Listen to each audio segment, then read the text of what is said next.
The power of partnerships with small businesses and big business is something that South Africans really need to look more closely at. What are these, and how can we really take advantage of them? Yeah, thanks, Matthew. I think that there are a few advantages, and the advantages are kind of on both sides, both for corporates as well as for SMEs. For corporates, I think we're in the position where our core business is not always kind of reliant on the services that are kind of provided into us. So, for example, you've got a catering company, we are a financial services company, it's not our core business. So it makes sense for us to be able to outsource some of that to suppliers. So that's the one part of the coin. The flip side of that coin is for SMEs, they obviously need to have kind of certainty and security in terms of revenue flow. And corporates are able to provide a lot of that. So if you do have a contract with a kind of large corporate, you're pretty set in terms of revenue flow, in terms of cash flow. So there are flip sides to both coins. And I think both of us, both corporates as well as SMMEs, get benefits out of that relationship. It's not a kind of a one-sided relationship, and it's not intended to be.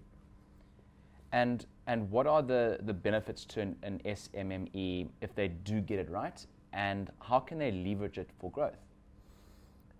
Once again, I think there's a huge benefit for SMMEs because if you're supplying into the corporate space, you've got a pretty decent chance that that flow of revenue is going to be perpetual, because most corporates are going to be around for quite some time. So rather than going and trying to find lots of small pieces of business, you're in the position to be able to go to kind of one corporate and get a fairly large stream of revenue. So that's one of the benefits. You also get the benefit, the SME also gets the benefit of being able to link into networks beyond just that individual business or that individual enterprise. So you can link into other suppliers within that supply chain.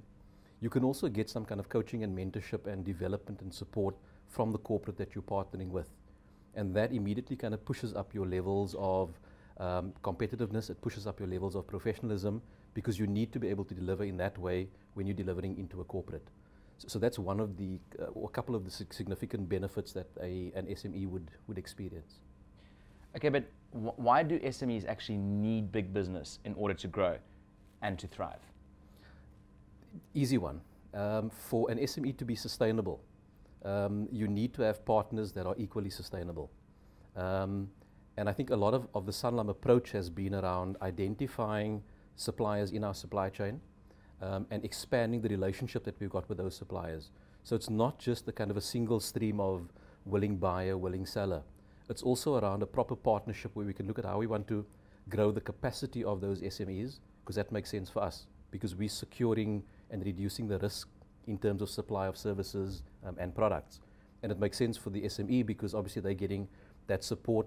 They're getting, in many instances, longer term contracts. They're also in a position where, from a cash flow point of view, corporates are able to kind of do early term payments and those sorts of things.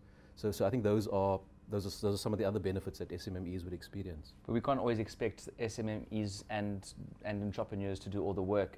The ball has to come to the corporate court at times.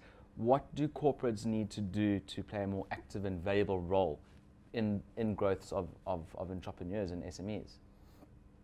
I think there are a few things that we need to do. We need to look at as a corporate, we need to look at the full ecosystem in terms of job creation. We in financial services, we're busy developing a market for the future.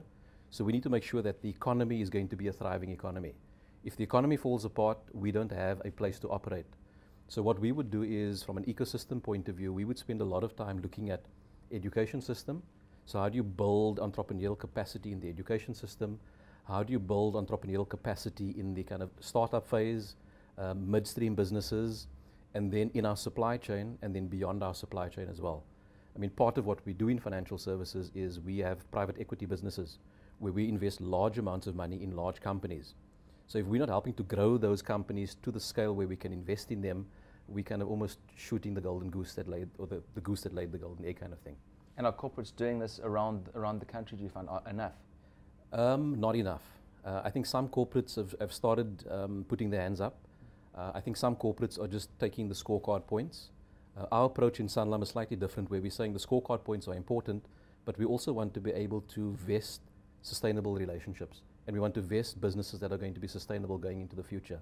So that drives a lot of our interaction.